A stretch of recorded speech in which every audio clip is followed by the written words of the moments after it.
Magandang araw! Ngayong araw nga po pala, isamahan niyo ako sa aking vlogging era. Ngayong araw nga po pala, gagawa ako ng sandwich na aking paborito. Nag-init lang pala ako dyan ng mantika sa maliit na kawali para ilagay dyan mamaya yung bread para i-toast. Yan, at yan na nga po pala yung bread. Ilalagay ko na po pala siya dyan para ma-toast na siya. Or mainit na siya kagad kasi mas masarap kapag mas malutong. Pagkatapos ko nga po palang ilagay yung bread sa kawali na may mantika, ay naghiwa na din po pala ako ng isang pirasong kamatis. Hiniwa ko lang po pala siya ng mga pabilog-bilog ng ganyan para hindi po siya magbasa-basa. Total, mura lang ang kamatis ngayon. Pwede nyo rin pong gayahin ang aking ginagawa. At pagkatapos nga po pala magayat ng kamatis, ay kumuha na nga po pala ako ng sibuyas, 2 piraso at hinugasan ko ito. Pagkatapos kong hugasan, ay akin na itong abalatan. Mura lang din pala sibuyas ngayon, kaya yun, dadamihan na natin. Para hindi sayang. Mura ang sibuyas, mura ang kamatis, kaya practical itong ginagawa natin ito at masarap. Pagkatapos nga po palang balatan, ayan, ahiwain ko na siya sa gitna. Kaso naisip ko na sana pala pabilog na lang din ang gayat ko. Wala na, yun na, nagayat ko na. Nahiwa ko na siya sa gitna.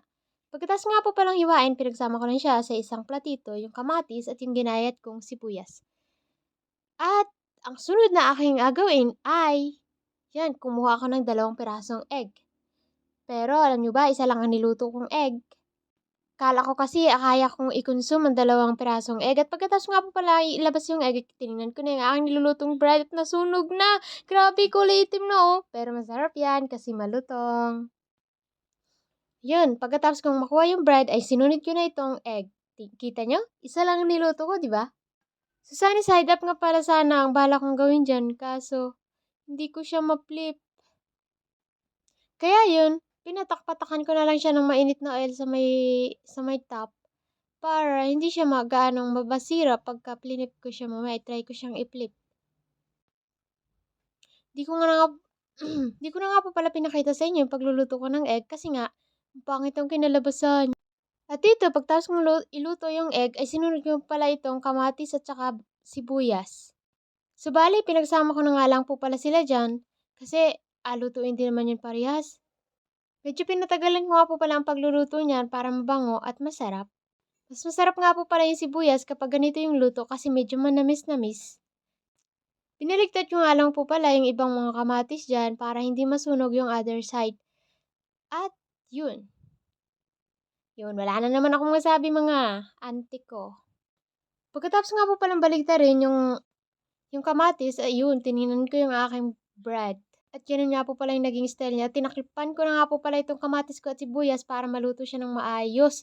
At grabe, na-overcook ko pala siya.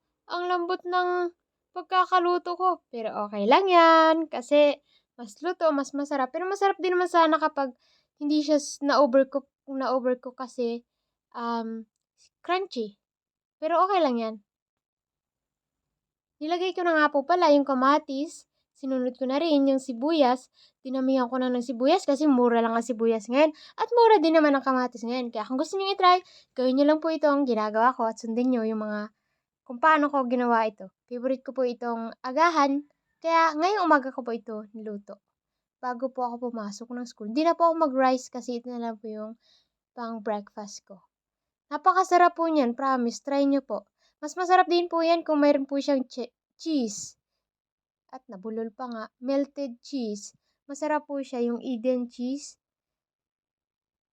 So yun, yan na nga po pala ang final look. Nilagay ko lang sa ilalim yung sunog para hindi nyo mapansin. Pero kita nyo pa rin yung black. At ipapartner ko lang po pala siya sa kape na masarap. Yun.